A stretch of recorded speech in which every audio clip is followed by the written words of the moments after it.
The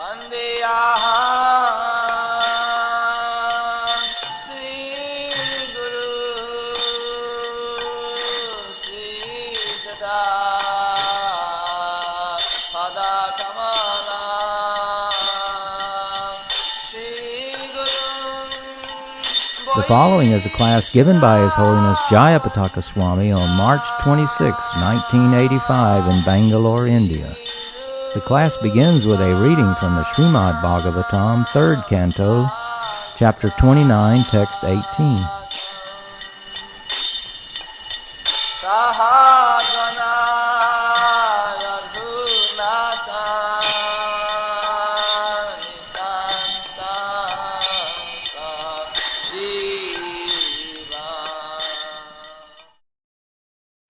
Adhyatmikanuśravanan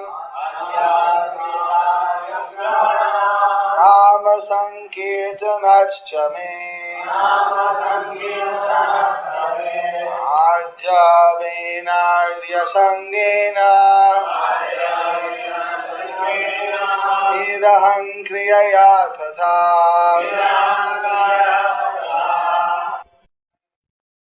By His Divine Grace, Srila Abhayacharn Bhaktivedanta Swami Prabhupada.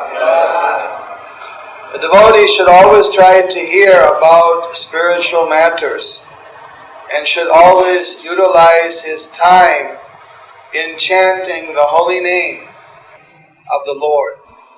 His behavior should always be straightforward and simple. And although he is not envious but friendly to everyone, he should avoid the company of persons who are not spiritually advanced. Translation of repetition. A devotee should always try to hear about spiritual matters and should always utilize his time in chanting the holy name of the Lord. His behavior should always be straightforward and simple. And although he is not envious, but friendly to everyone, he should avoid the company of persons who are not spiritually advanced. Report. In order to advance in spiritual understanding, one has to hear from authentic sources about spiritual knowledge. One can understand the reality of spiritual life by following strict regulative principles and by controlling the senses. To have control, it is necessary that one be non-violent and truthful. Refrain from stealing, abstain from sex life, and possess only that which is absolutely necessary for keeping the body and soul together. One should not eat more than necessary. He should not collect more paraphernalia than necessary. He should not talk unnecessarily with common men, and he should not follow the rules and regulations without purpose. He should follow the rules and regulations so that he may actually make advancement. There are 18 qualifications mentioned in the Bhagavad Gita, among which is simplicity. One should be without pride, one should not demand unnecessary respect from others, and one should be non-violent. Amani tvam adambi tvam ahimsa. One should be very tolerant and simple. One should accept the spiritual master, and one should control the senses. These are mentioned here and in the Bhagavad Gita as well. One should hear from authentic sources how to advance in spiritual life. Such instruction should be taken from the Acharya and should be assimilated. It is especially mentioned here, Nama Sankirtanach Cha. one should chant the holy names of the Lord. Hare Krishna, Krishna Krishna, Hare Hare, Hare Rama, Rama Rama, Hare Hare. Either individually or with others, Lord Chaitanya has given special stress chanting of these holy names of the Lord as the basic principle of spiritual advancement. Another word here used here is arjavena, meaning without diplomacy. A devotee should not make plans out of self-interest.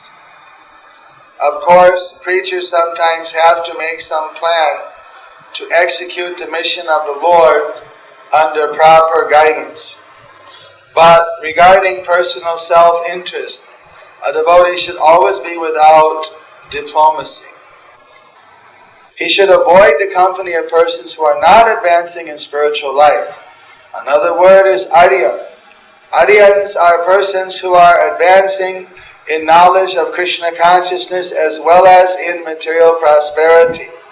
The difference between the Aryan and the non-Aryan, the Sura and the Asura, is in their standards of spiritual advancement. Association with persons who are not spiritually advanced is forbidden. Jai Nitai Gaur. Lord Chaitanya advised, Asat Sangha Tyaga. One should avoid persons who are attached to the temporary. Asat is one who is too materially attached, who is not a devotee of the Lord, and who is too attached to women or enjoyable material things. Such a person, according to Vaishnava philosophy, is a persona non grata. Such a person, devotee rather, should not be proud of his acquisitions. The symptoms of a devotee are meekness and humility.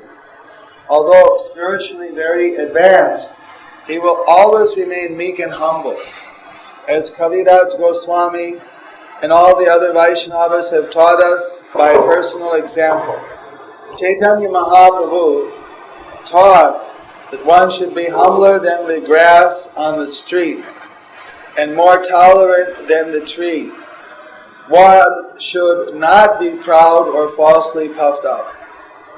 In this way one shall surely advance in spiritual life. Thus in the Bhakti Vedanta translation and purport to Canto 3, Chapter 29, Text 19, in the chapter entitled Explanation of Devotional Service. Translation. A devotee should always try to hear about spiritual matters and should always utilize his time in chanting the holy name of the Lord.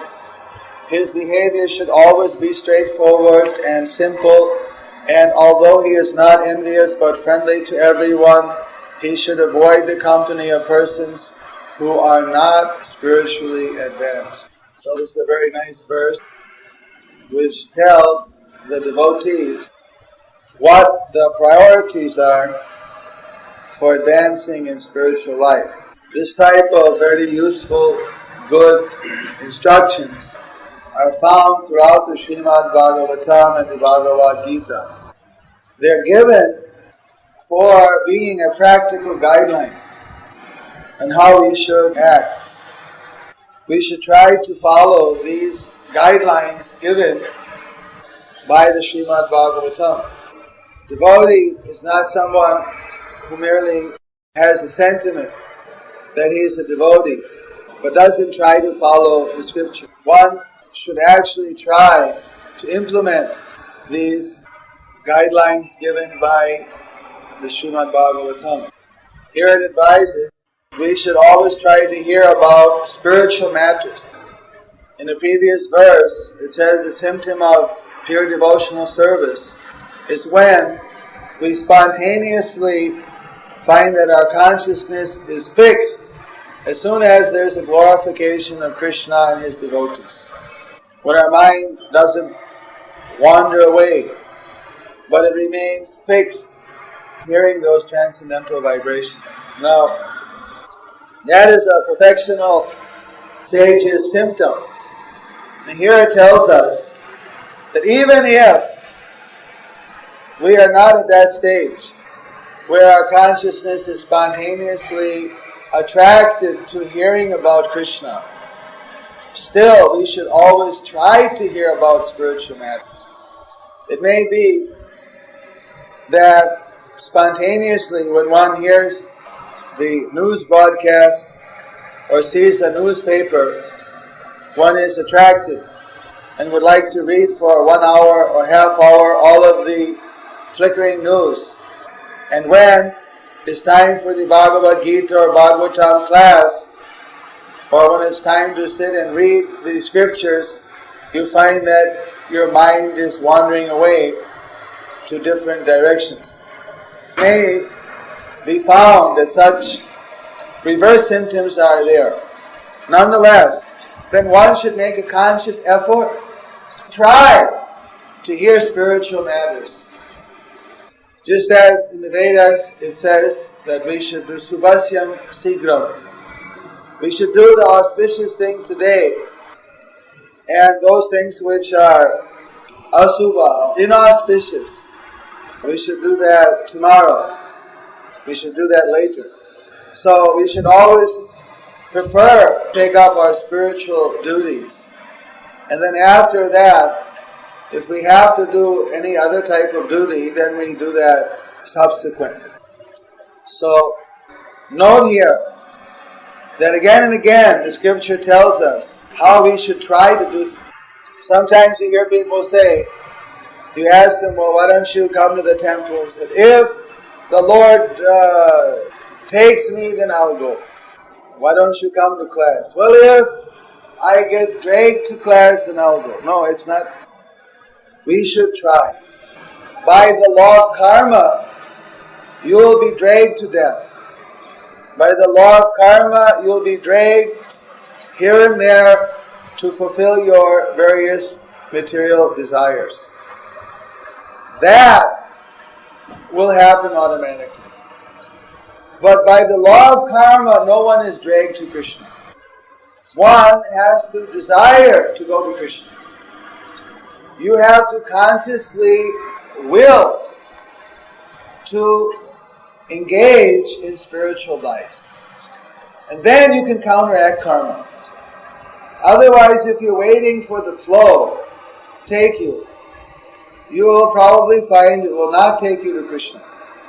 It will take you to where your previous births have dictated that you should be taken.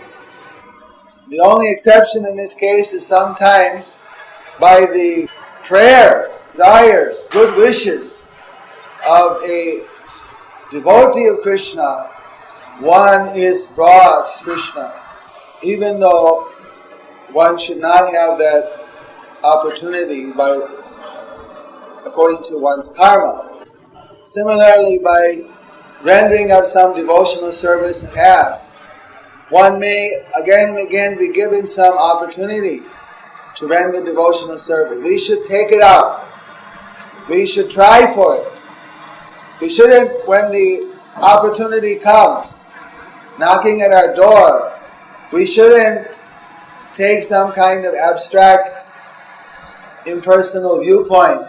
We should personally take a try at being Krishna conscious.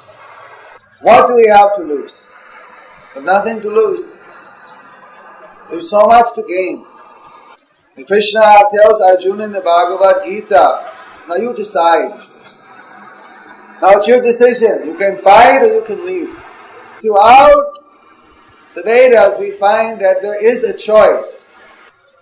Of course, it may be that normally those who are godly people, they make the godly choice, and those who are ungodly people make the ungodly choice. The demonic choice. That may be the normal result that you find. Nonetheless, the choice is there. Somehow or another we should try to make the right choice. We should try for it. Even if we find that our impulse is to make the wrong choice, to not choose to hear spiritual matters, but rather to hear materialistic matters, we should try to hear spiritual matters. Again and again we should try for it. That is to our own good interest. Nama Sankirtanach me. And you should hear Krishna's holy name. Chant Krishna's holy name. Actually, in the Vedas, in devotional service, there are various angas, or principal practices that we are recommended to do. There are so many subsidiary advices which are also given. So, of these 64 items, there are some items which are very important. And out of all those items, the item which is most important, if you have to do one item out of all 64, then you should do this Nama Sankirtan. You should chant in the congregational chanting of the holy names of Krishna. Because that can be done whether a person is pure or impure, clean or unclean, no matter what circumstance, what situation he's in, he can engage in this Nam Sankirtan, whether Suchi or Suchi, whatever. There's no such restriction. There may be some restriction to worship a deity under certain circumstances, but there is no such restriction for chanting the holy name.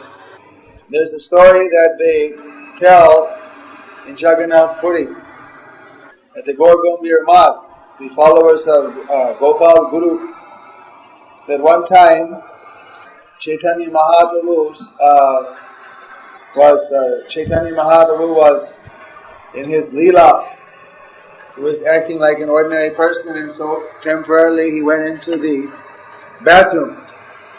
And one small boy had brought water to him, whose name was Gopal, and he called into Lord Chaitanya that why you're not chanting the name of Krishna. So then Lord Chaitanya said, well, this is an unclean place. Little Gopal said, but you never know when you're going to die, so you should chant every time, every place. So then Lord Chaitanya said, since you're instructing me, you're no longer Gopal, now you're Guru, Gopal Guru. Of course, it's not the position of anyone to instruct Lord Chaitanya. Little boy, he accepted his instruction. It was meant in a good way. He said, yes, this is correct. So he became known as Gopal Guru, and he wrote a book on chanting the holy name. Later he became an active preacher of Chaitanya Mahaprabhu's movement. So, there's no hard and fast rule. What Chaitanya has told us. Nam nama kari bahudinaja sharva shaktis chachapita niyamita smorane nakala. So we should take up the chanting as our prime responsibility. You find that these instructions are given many times in the scriptures in many different ways. Arjalinarcha, Shangena, Arjavena. That quality of the Vedic culture, Arya culture, is to be very Krishna conscious, very godly. So Arjavena means to be straightforward. That means to be non-diplomatic. Just like we find in the Mahabharata that Duryodhana, in fact in the Bhagavad Gita, Duryodhana is chastising Dronacharya in the first chapter that you're so liberal that you taught our enemies, these Pandus, especially Arjuna, the whole military science. So he was asking in such a way to find out whether in the battlefield he would also be so liberal or whether he would fight fully.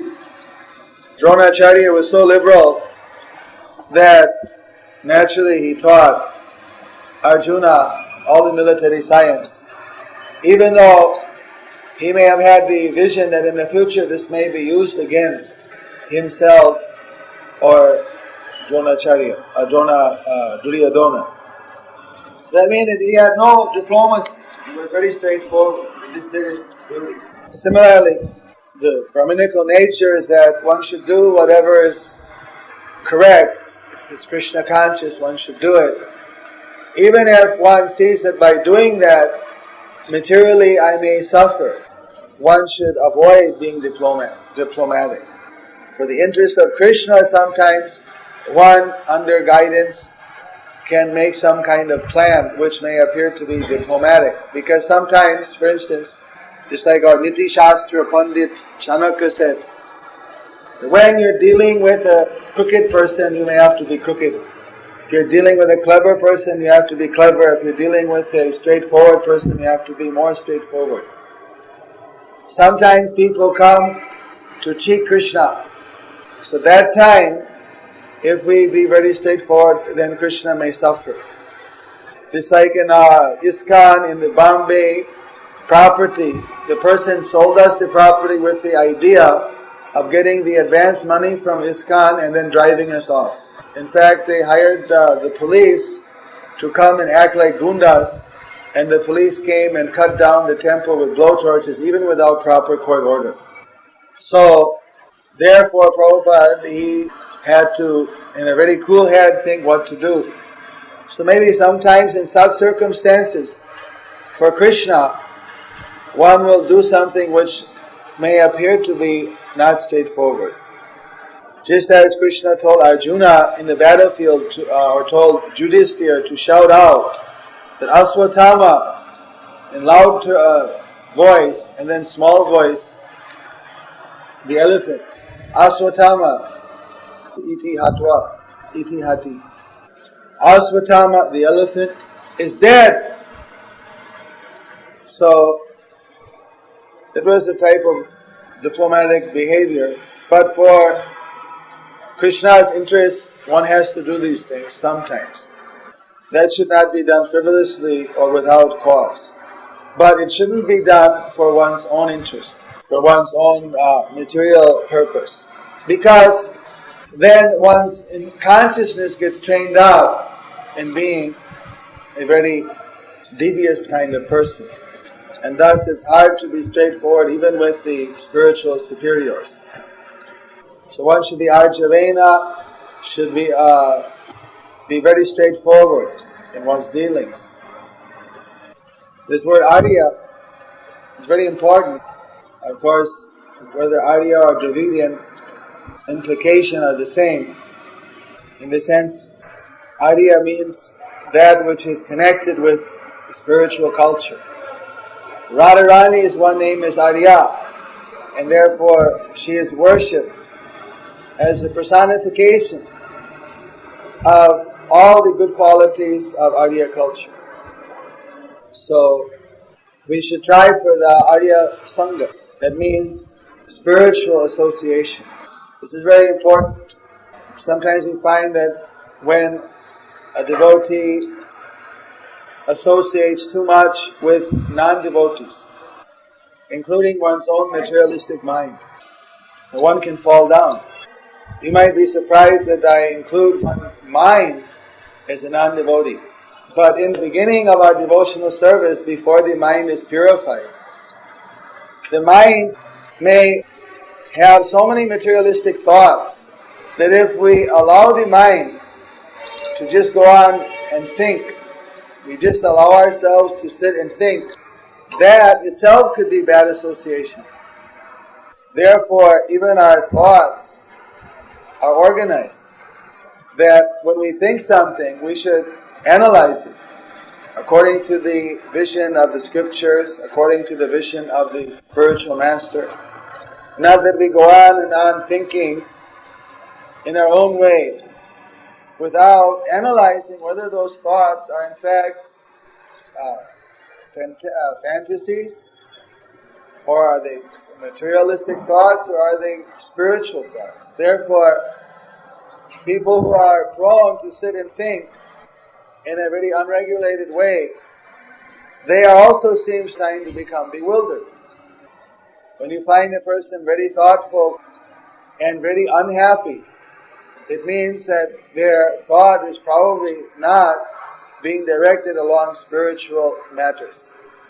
Because in Bhagavad Gita it describes Susukam Kotam Abdhaya. This process makes one very happy. So if one is thinking about spiritual matters, then one feels happiness.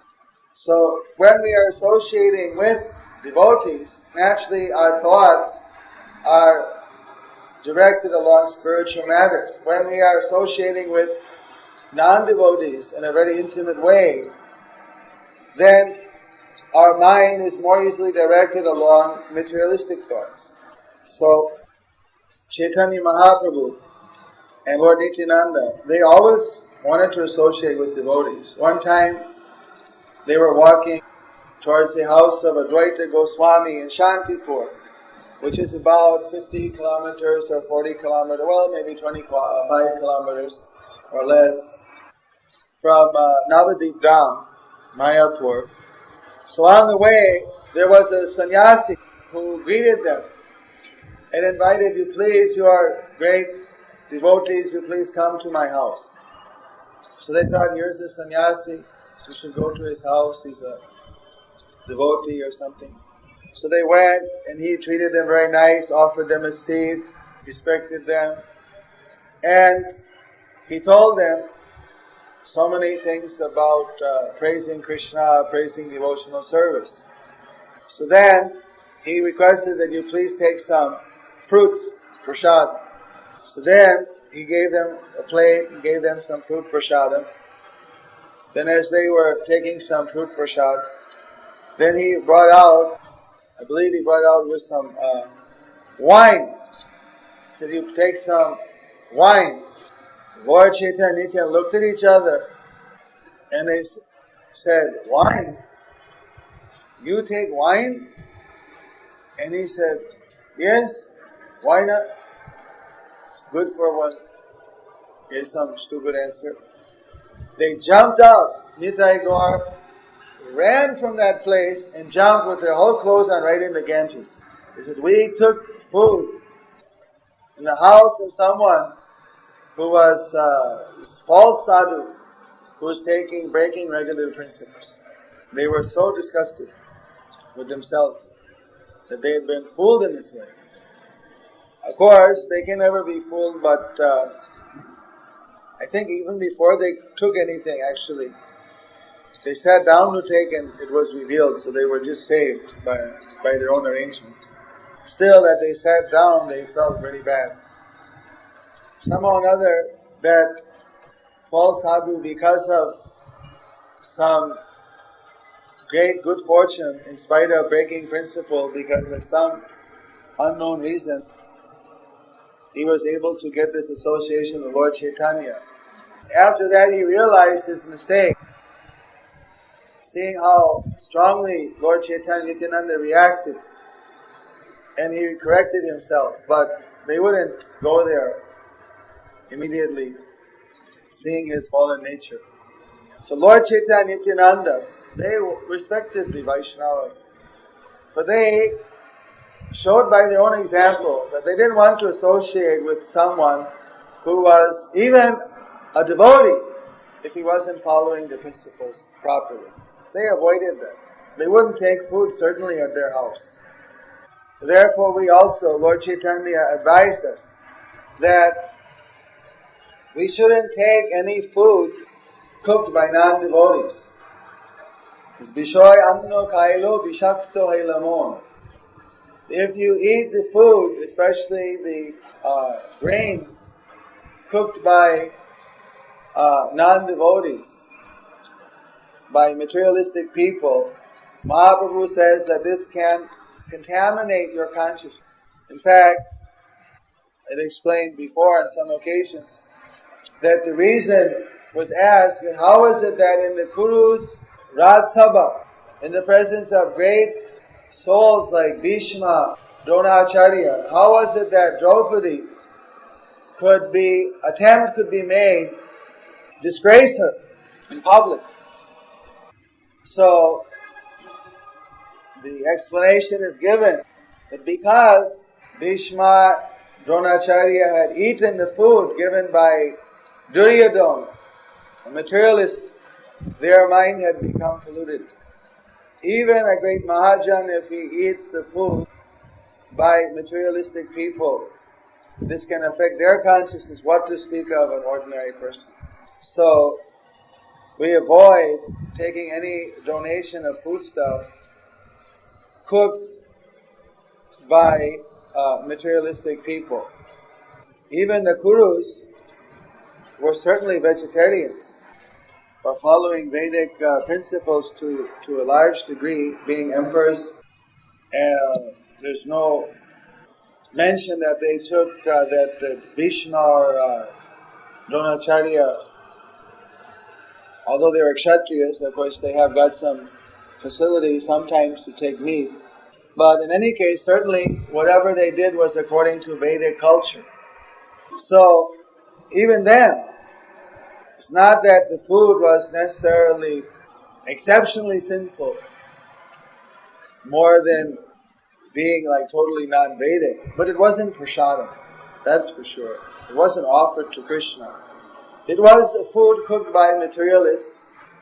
Duryodhana was certainly a materialist, there's no doubt about that. And that materialistic food, accepted in charity by Dronacharya and Bhishma, had such a contaminating effect that they lost their own balance in terms of propriety. They lost the strength to be able to react appropriately to defend the chastity of one of the most, or you could say the most chaste woman, Mother Draupadi. So, be very careful about what we eat. Even the materialists say you are what you eat, but they don't know that this has spiritual significance as well. So, we should avoid this type of intimate association. That means not in some envious kind of way, not with some kind of idea is presented here that we should feel envious or something like, oh, these people are untouchable, we cannot go with them, we are very advanced. Nothing like that. Devotee is not feeling envious. Devotee also go to those people to preach to them, to try to elevate them, but won't just intimately associate and talk useless talk and eat their food and associate as an equal. Will keep a careful distance, because by too intimate hobnobbing, as they can pollute one's consciousness, and one could gradually take on an enjoying attitude just by that type of association. Prahlad Maharaj said in the Bhagavatam that association is so powerful it acts like a mirror. Whomever one associates with, they start to take on those qualities. So you can imagine, by associating very intimately with materialistic people, this can affect one's outlook. So therefore, we regularly associate with the Mahabhagavatas every morning, hearing the Bhagavatam, hearing about the great devotees, cleansing our consciousness, so that when even we go out and preach to people, even that association may have some rub-off effect. So we want to repeatedly purify the consciousness by Bhagavata Nitya Sevaya, by associating with the pure devotees and by hearing about the pure devotees, serving the pure devotees, and so on. So, niraham kriyayai. So the devotee doesn't despise fallen people. It's not that we hate fallen people. We hate the disease. We are afraid or cautious about the disease that they possess. As doctors, we go and we try to cure them. But if you see an expert doctor when he's working in a kind of plague situation, you find that when they investigate a patient, afterwards they're very careful to wash their hands, to follow the hygienic principles, because they may also get infected. It's not that because you're a doctor you're immune from becoming infected. One shouldn't be falsely proud. One should be nirahankaraya.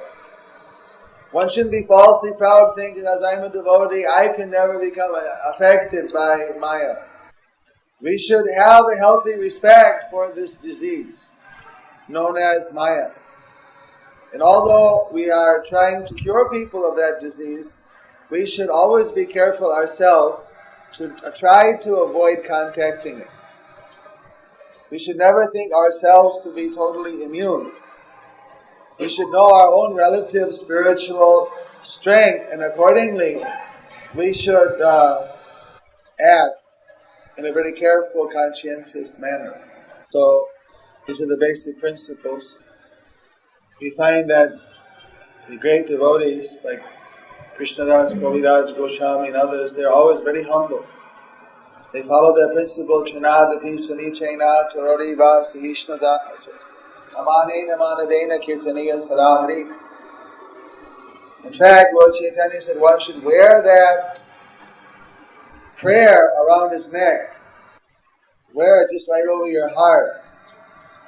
Practice it every day. Then we can chant Hare Krishna, Krishna Krishna, Hare Hare, Hare Ram, Ram Ram, Hare Hare. Devotees start to look a little more like Krishna also. Generally their faces become a little rounder. Materialists, we find the meat eaters, although they always say that you have to eat meat to be healthy, usually they have sunken cheeks, like a tiger or wolf, or like a fish. So although they always say about need for protein and everything, usually you find that their features are very chunky, kind of shallow. But they also are eating a lot of Krishna prasadam, ghee. You generally find them kind of round face, bright features. Even in the West, I read recently that Thoreau, I believe, it was one famous writer who became vegetarian. Even by eating vegetarian food, one takes on the qualities of mode of goodness, and if you eat prasadam, then yes, gradually your whole body becomes spiritualized. So that's why the devotees, we touch the bodies of devotees, considering them to be purified. We don't interested in touching the bodies of non-devotees, or being touched by non-devotees. Doesn't mean to say that there's untouchability and all that in that sense. It's just that they're not considered clean in many cases, so they're not considered, it's not having that spiritual vibration, so there's no advantage to touching them. If anything, there might be some disadvantage. So we don't unnecessarily want to have that type of intimate contact. But it's mentioned one of the things that for the sense of touch, it can be purified by touching a devotee.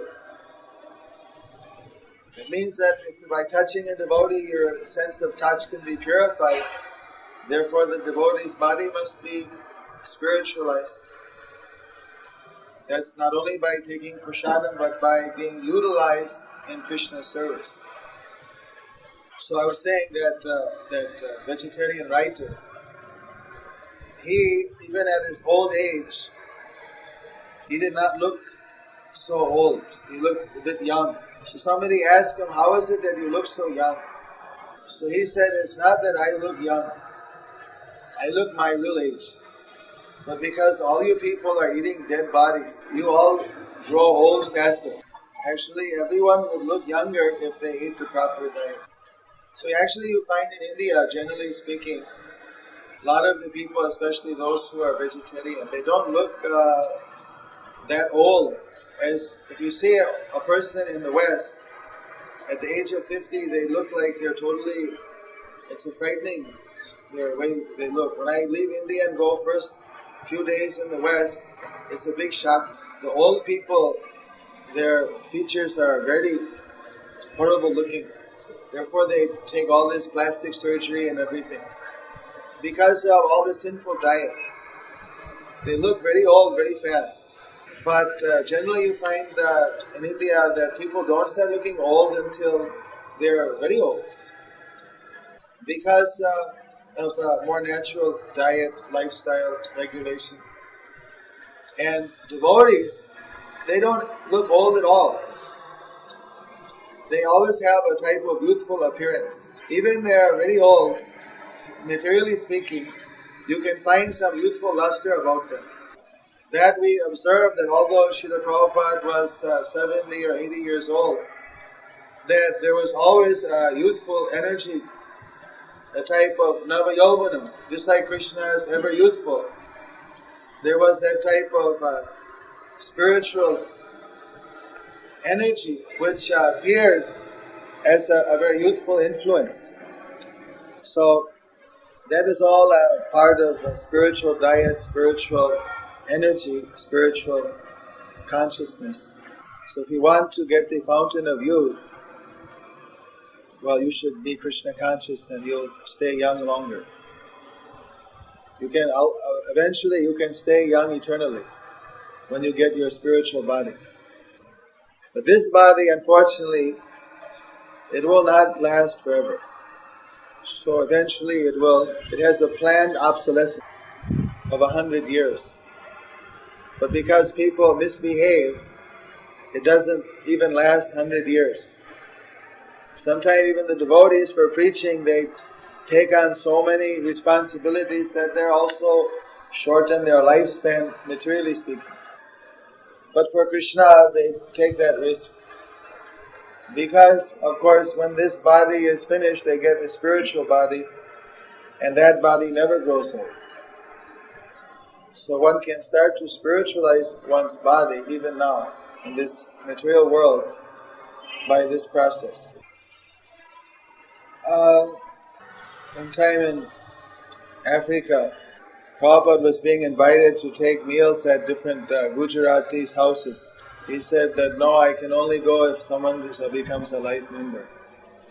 So people are coming and paying life membership fee, and then Prabhupada said they're paying us just to eat. But, of course, those were vegetarian people, devotees. And Prabhupada had usually would have one offer the seed was prepared, and actually they are paying us in a sense. But they were pure devotees. Not pure devotees, but they're devotees on one level. They became life member, they're giving donation. Plus they were following the principles of these vegetarians. Still, the devotees could feel that by taking that food it affected their consciousness. Although it didn't affect Prabhupada's consciousness, but other devotees could feel a drain by taking them. But sometimes for preaching, one does accept from some devotee like that who's living a sattvic life. But Prabhupada then he changed this. He said, well, we only take pakka food outside. Pakka food is better for people who are not initiated.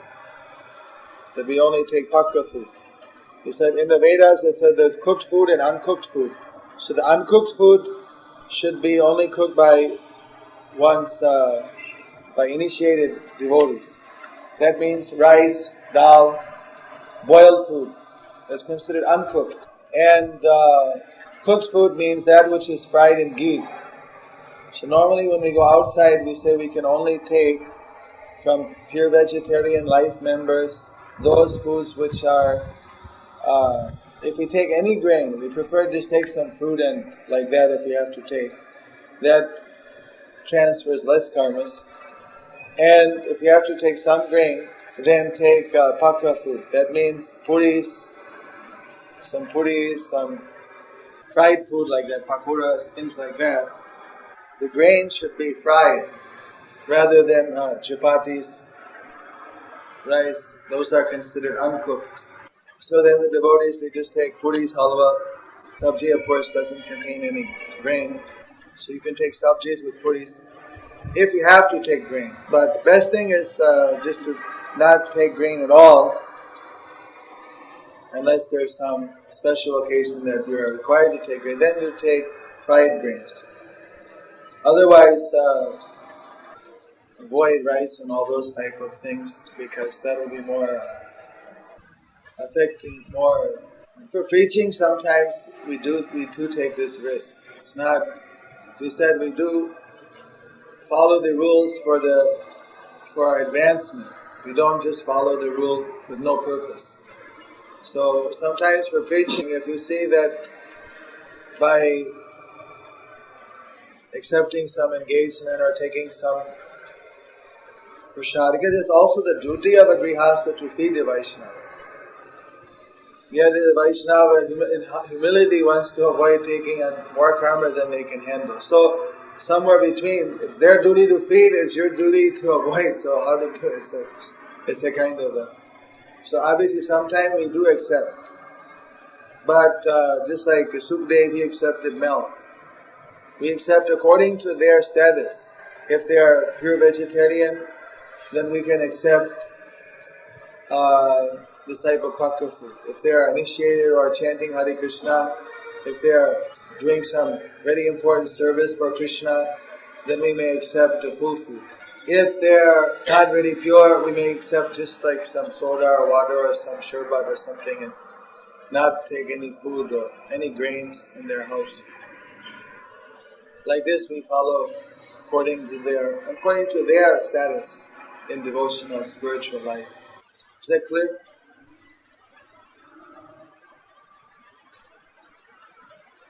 Favorable means whatever is Krishna conscious, that will be the most favorable for the person. In preaching, if someone avoids telling a person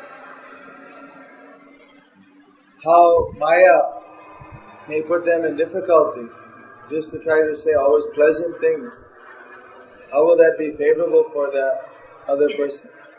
In any case, there are two totally different things. Being straightforward or being non-diplomatic and saying something favorable. Diplomacy means like this. You want to get, just like in material life, what is diplomacy? Somebody wants to get this girl. So he tells this person something bad about that person, which is a lie, in order to create some kind of a plan so he gets his object of sense gratification. This type of thing is diplomacy. Or like in politics, everything is diplomacy. They say what they don't mean. And that's diplomacy. Why? Because they got some idea in their mind. Someone comes to you, they want to they want to steal your money from you. So they come up to you and they tell you that I want to give you something. You're a very nice person. Immediately you think, oh, this person wants to give something. And so your guards are taken down. But they're actually in their mind is they're thinking, how can I steal from you? That is diplomacy. Deviousness. So devotee doesn't do those type of things. For himself, certainly doesn't do something like that for their own sense gratification. That they accept whatever comes of its own accord. Sometimes for preaching, you have to, or to do your duty, and sometimes you have to tell a person, you're a very nice person. Even the person may not be very nice. But you say, you're a very nice person. Just like Krishna told Arjuna, you speak so many learned words, but no learned man will say those things. In preaching, you can't just come out and say something bad. Try to find the good in everyone.